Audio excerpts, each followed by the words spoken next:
سلام مانیه. اسم من پویانه. به ویدیو اولمون خوش اومدید. امیدوارم ویدیوهای دیگه بعد از این ویدیو منتشر کنم. چند تا بازیکن و مربی و گلر انتخاب کردیم و از این بازیکنان میخوایم که 2 تا تیم 11 نفره با مربی 11 نفر، چون ما در واقع بازیکن کم داشتیم. یه اشتباهی رخ داد، تعطیلات هم افتاده. بعد ما میخوایم 2 تا تیم از این بازیکن‌های بسیار قوی میخوایم 2 تا تیم قوی بسازیم که در واقع ما اینجا مربی هستیم. درسته. خب از بازیکن‌ها شروع کنیم دیگه، نریم زیاد سر صحبت باز نکنیم. یه مربی انتخاب کن. از مربی من زیدان انتخاب میکنم. میمونم و پپ گواردیولا، مربی خیلی خوب. دست خوب. کاسیاس، چه گلر قدیمی انتخاب کردی. گلر من کورتوا تو اوج بود اما مصدوم. پیکه. راموس خوبا رو برداشت. و واسه منم یه چیزی میذاشتی تو رو خدا. فنداک موند. من فنداک، سیلوا دفاع لیورپول، بایر مونیخ اسمش یادم نمیاد. هافبک سه دفاع بازی می‌کنیم ما، خیلی هافبک نفوذی، مهاجم. خب من برای هافبک وسط من ایدن هازارد رو انتخاب میکنم. هافبک وسط ایدن هازارد منطقی نیست. من صلاح انتخاب میکنم. من برای هافبک کناریش آگورو انتخاب میکنم. خوبه. نیمار میاد واسه هافبک راست. آگورو هافبک راست بود. الان هافبک چپ مسی. او دست گذاشت رو مسی. رونالدو مگه میشه نباید؟ وقتی دست میذاره رو مسی، رونالدو هم باید کنارش باشه. خب من برای میخوام در واقع 2 تا مهاجم میخوام بزنم. اولین مهاجمم امباپه. من بذارم. من هالند نه، یه مهاجم دارم من کنارش رو هالند میذارم. 2 مهاجم کنم. من یه کناری دیگه باید بذارم سادیو مانه.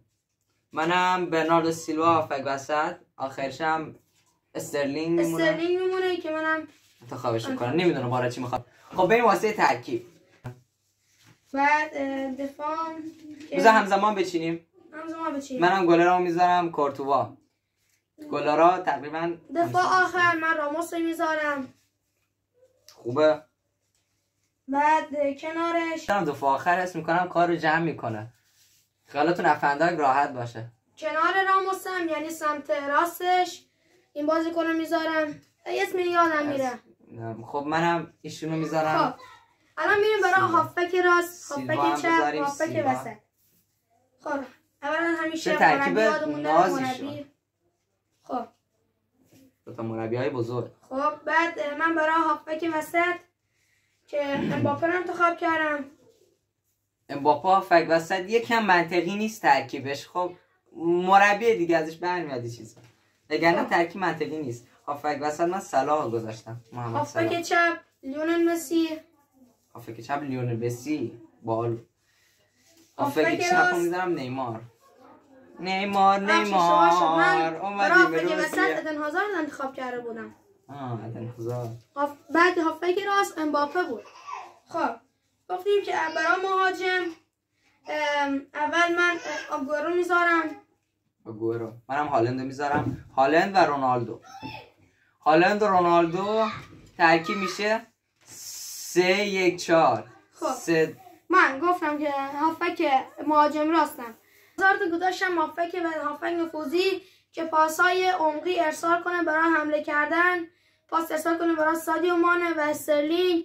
وقتی اونجا حرکت میکنن پاس بده به آگورو هم دیگه تمام کننده تیم تمام کنه. خب این 2 تا بازیکن یعنی امباپه و مسی که 2 تا بازیکن سرعتی و تکنیکی هستن که اگر تو بینا رسید مسی دریبل میکنه میره.